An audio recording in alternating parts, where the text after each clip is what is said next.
Good managerial accounting is a competitive tool. Sir, how can it be a competitive tool? मैं example लूंगा दो road side dhaba का. Road side dhaba समझ लो, road side restaurant समझ लो. एक जैसे होते हैं ना रोड साइड, एक जैसे, एक सिमिलर प्रोडक्ट्स देते हैं. अगर कैलकाटा का बात करूं तो कैलकाटा में गौतम्स बोलकर एक जगह है बाईपास में, वो भी कोल्ड कॉफी दे रहा है, उसके बगल वाला भी कोल्ड कॉफी दे रहा है, बस उसका नाम कुछ और है. वो भी पनीर रोल दे रहा है, वो भी पनीर रोल दे रहा है. Similar goods. दो व्यक्ति, दो restaurant side by side business कर रहे हैं. एक बिजनेस कर रहा है फाइनेंशियल अकाउंटिंग के साथ, दूसरा बिजनेस कर रहा है मैनेजरियल अकाउंटिंग के साथ. आइए दिखाता हूं डिफरेंस. अप्रोच में डिफरेंस देखो, बहुत मजा आने वाला है. Good managerial accounting is a competitive tool. Competitive tool example: accounting at 2 soup and salad restaurants. Let's say tomato basil soup, choco lava cake, coke. ये सब सारे दो बगल बगल में रेस्टोरेंट्स है. रेस्टोरेंट 1 ये बड़ा ट्रेडिशनल किस्म का रेस्टोरेंट है. ओके, ये फाइनेंशियल अकाउंटिंग करता है. बस इसे इतना ही है कि जितने कस्टमर्स है वो आज आए हैं, ऑर्डर दिए हैं, उनके पैसे आ जाए. इतने स्टाफ है, उनको एवरी मंथ सैलरी मिल जाए, बस that's it. But restaurant two का डिटेलिंग वर्किंग देखिए दोस्तों. Item by item cost. मैदा का क्या दाम है, पनीर का क्या दाम है, चटनी का क्या दाम है, गैस सिलेंडर कितना खर्च हो रहा है, सारे details item by item cost calculate कर रहे हैं.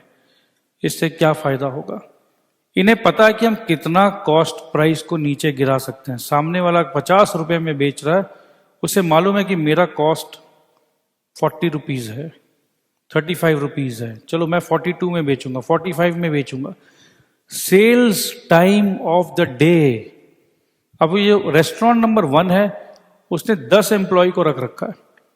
क्यों रख रखा है? क्योंकि शाम को इतना भीड़ हो जाता है कि 10 एम्प्लॉय भी रखना ना, समझ लो कि बस कम पड़ जाता है.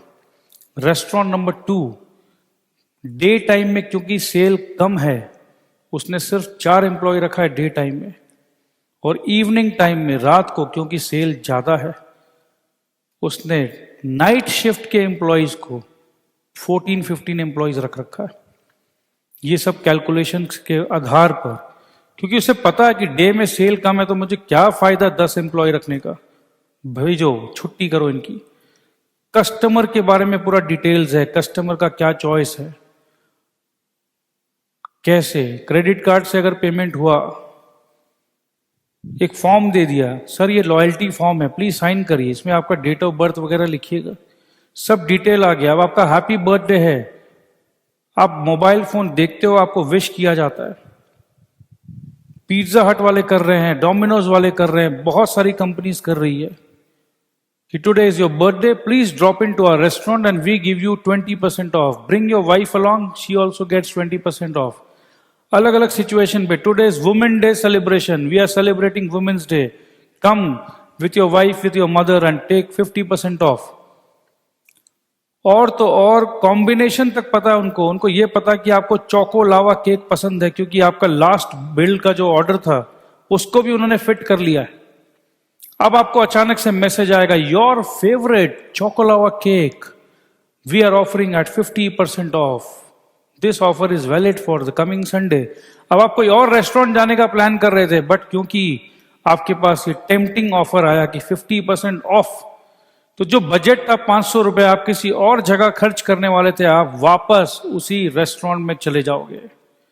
इसे कहते हैं मैनेजरियल अकाउंटिंग. दोस्तों, कुछ बच्चों के दिमाग में ये आ रहा है कि सर ये मैनेजरियल अकाउंटिंग तो नहीं, ये तो मार्केटिंग गिमिक्स लग रहा है. दोस्तों, आप सही सोच रहे हो. अगर मार्केटिंग भी है तो किसके कंधे पर बैठकर मार्केटिंग हो रहा है? जैसे बचपन में पापा अपने बेटे को शोल्डर्स पे बिठा के घुमाता है, तो पापा कौन? पापा है बुक कीपिंग मेरे दोस्त. तो पापा को नहीं भूलना है, पापा इज बुक कीपिंग, और बुक कीपिंग के मजबूत कंधे पर बैठकर ये सारा मार्केटिंग हो रहा है. डेटा कलेक्शन, इसे कहते हैं बुक कीपिंग.